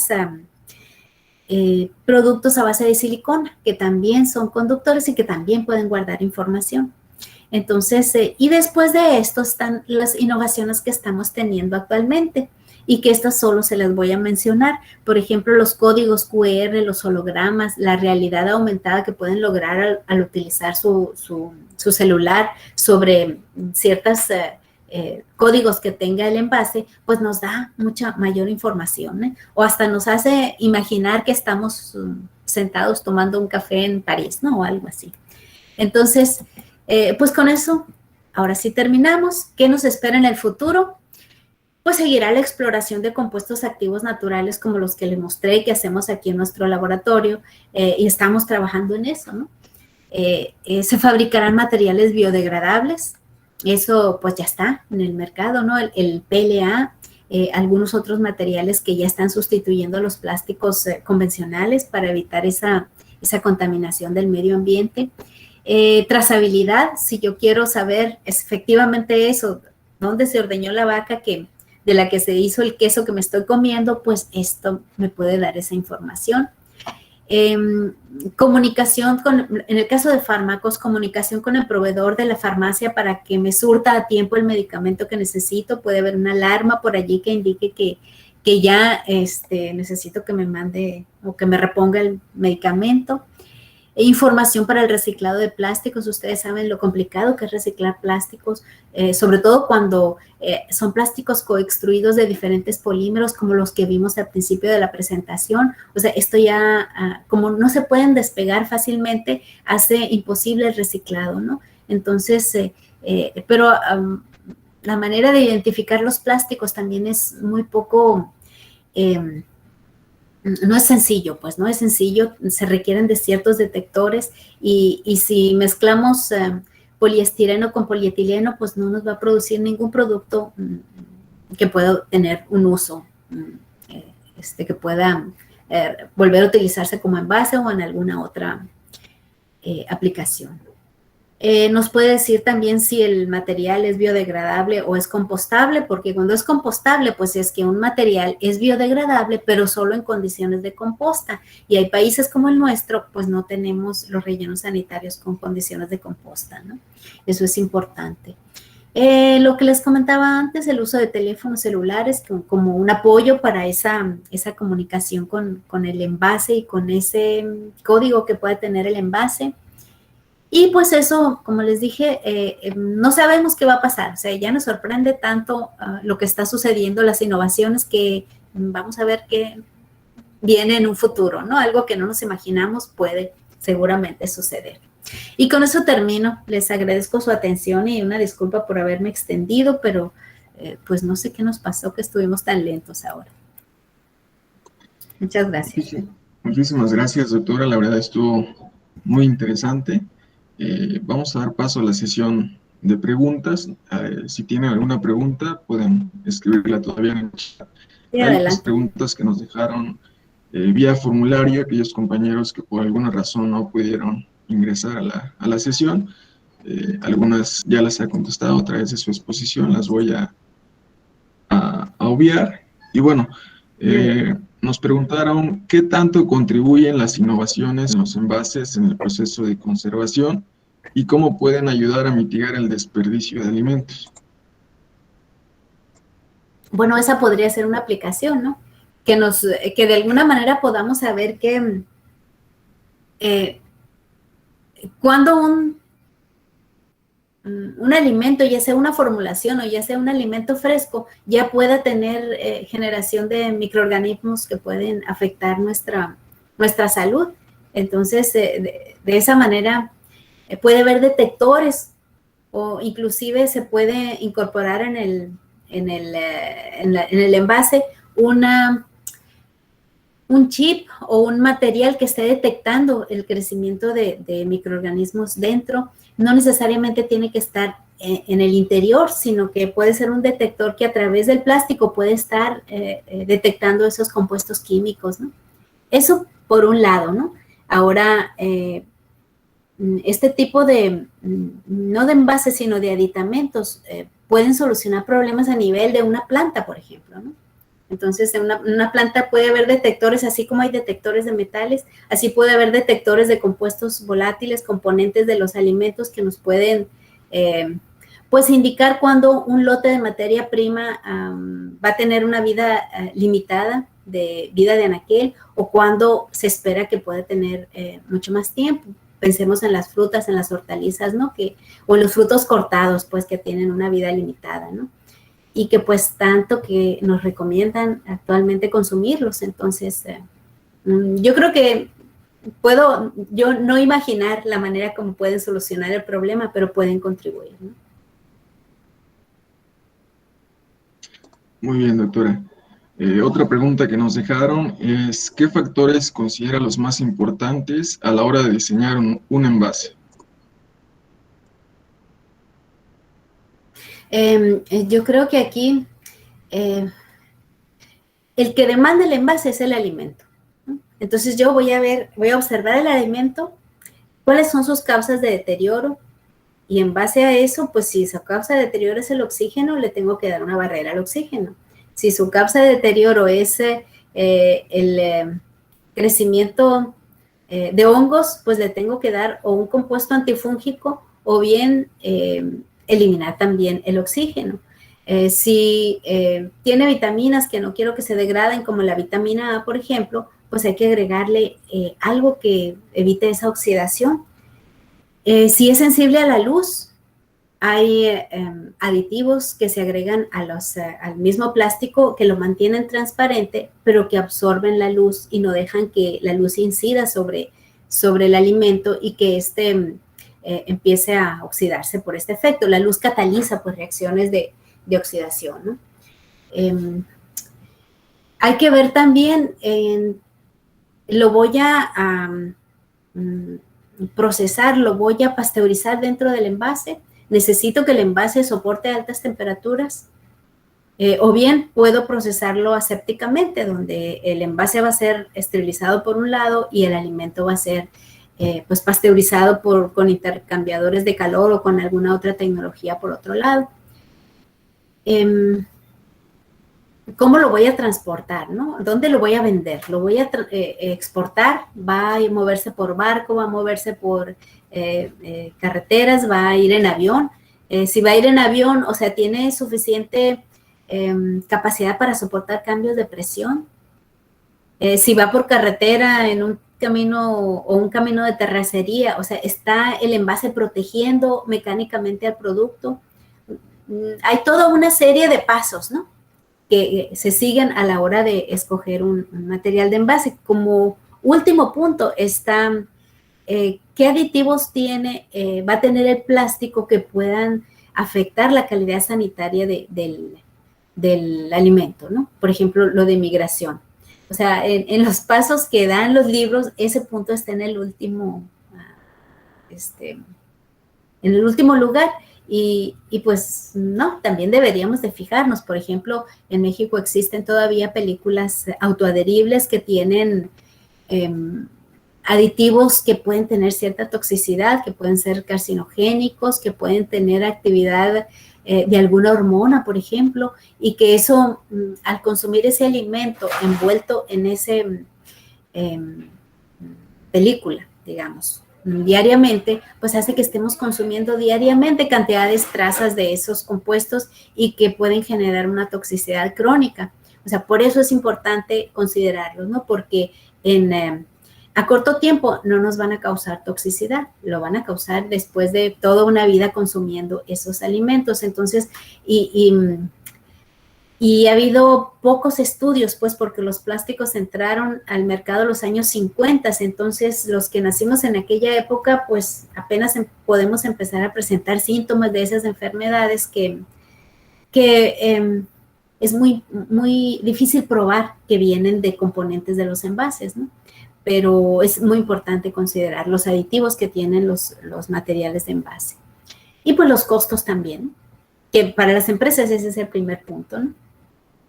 Y antes de la siguiente pregunta, pues quiero aprovechar para comentarles que tenemos en nuestro laboratorio, tenemos lugar para estudiantes de licenciatura y también tenemos los posgrados, las maestrías y los doctorados de nuestro posgrado que están a nivel internacional en el PNPC. Por si desean venir a hacer especialidad en envases, pues tenemos proyectos suficientes y entren a la página del CIAT y ahí van a ver las opciones que tenemos, ¿no? Bien, cierro el comercial y venga la siguiente pregunta. Muchas gracias, doctora. Otra pregunta más del formulario.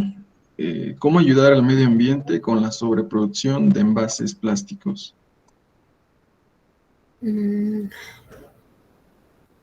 Sí, algo, todos necesitamos de hacer algo, ¿no? Todos, ¿no? Los consumidores, las empresas, los gobiernos. Es un problema en el que estamos metidos todos, porque todos estamos metidos en este mundo, ¿no? Yo creo que pues haciendo el uso menos posible de los envases, ¿no? Haciendo, si voy a tirar la basura, separarlos y colocarlos en el contenedor de los plásticos, de los metales.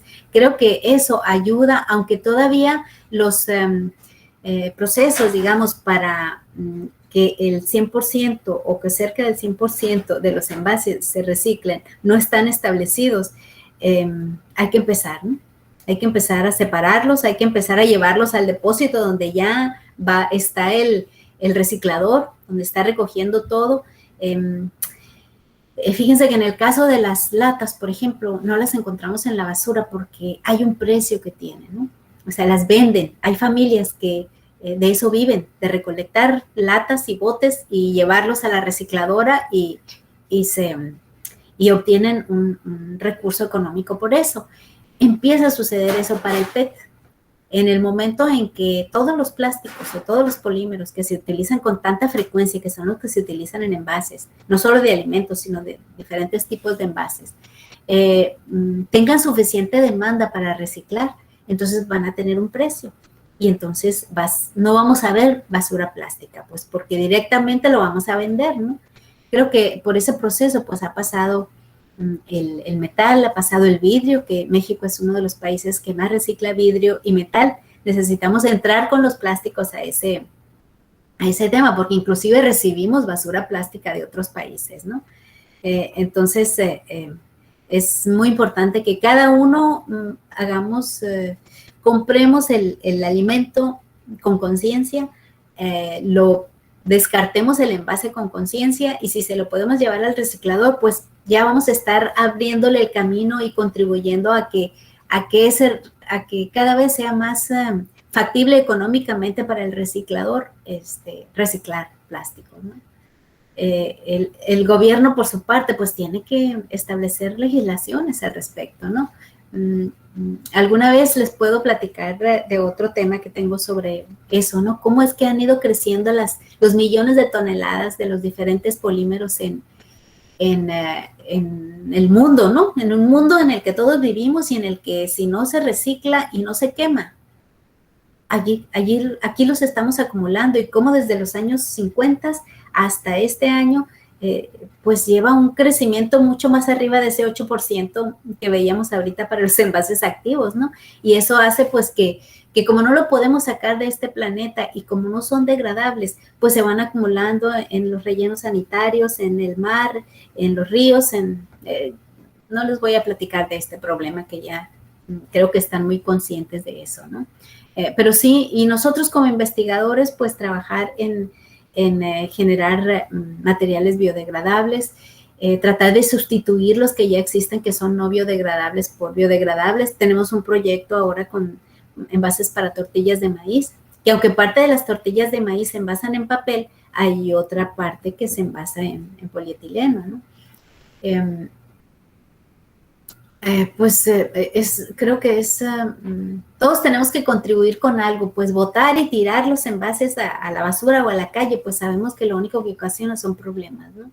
Entonces mi recomendación es tener conciencia. Otra área de investigación pues es cómo reciclar lo que ya tenemos ahorita, ¿no?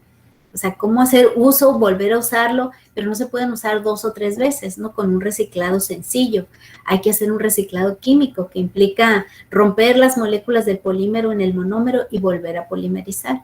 Entonces, creo que ha llegado el momento de hacer algo, ¿no? De que ya esas evidentes muestras de contaminación ambiental estuvieron escondiéndose por unos años, pero fíjense que desde los años 60 por ahí ya había quienes pronosticaban esto, ¿no?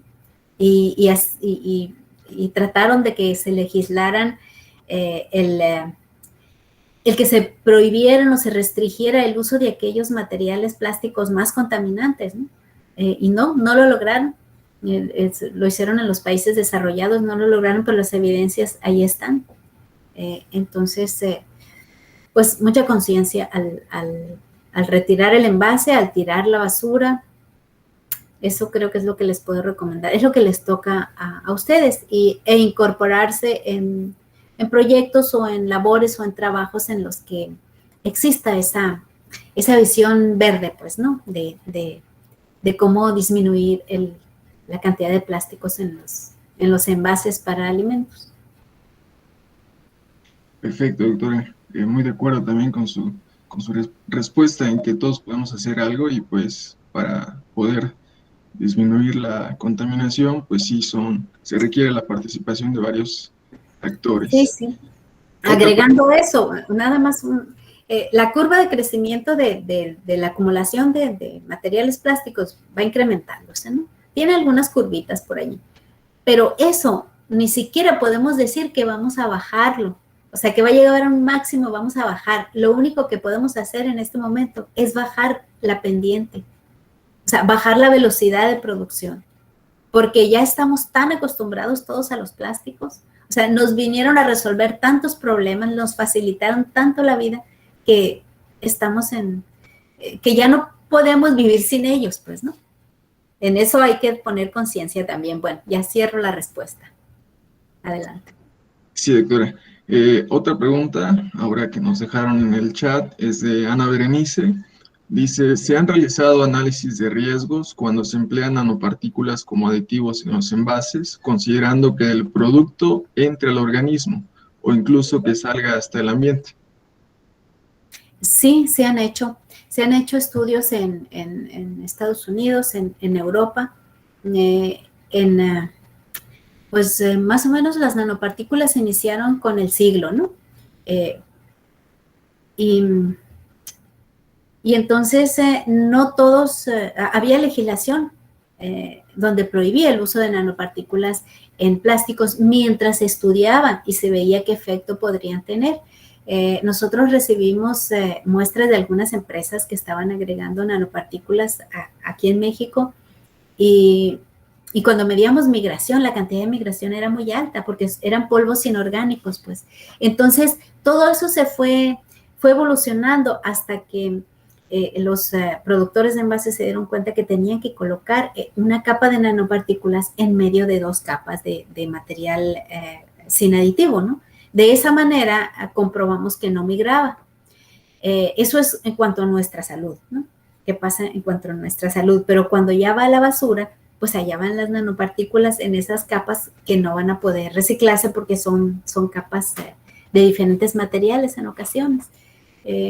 Entonces se han hecho estudios en qué pasa si en mi cuerpo, en alguna célula, se deposita alguna nanopartícula, o sea, ¿qué va a generar eso? ¿Qué reacción va a generar en la célula? ¿Va a haber alguna degeneración o algo que pudiera degenerar en cáncer? Entonces, esos estudios se han hecho y se han reportado también. Entonces, en los países donde hay legislaciones y las empresas tienen que seguir las legislaciones, pues están bien. En México no hay legislaciones al respecto. Conozco empresas que se preocupan por lo que están haciendo y mandan a hacer los estudios, pero todas aquellas que no se preocupan, pues están allí y es tan difícil detectar algo en los envases que se necesita equipo pues muy sofisticado para detectarlo, ¿no? Y sí, se han hecho estudios. La legislación europea y la americana tienen una lista positiva de aditivos que se pueden utilizar como aditivos en envases. Cada vez hay más nanopartículas incluidas en esa lista, ¿no? Pero hasta hace 10, 20 años no había, ¿no? Está en evolución todavía esta innovación, digamos, ¿no?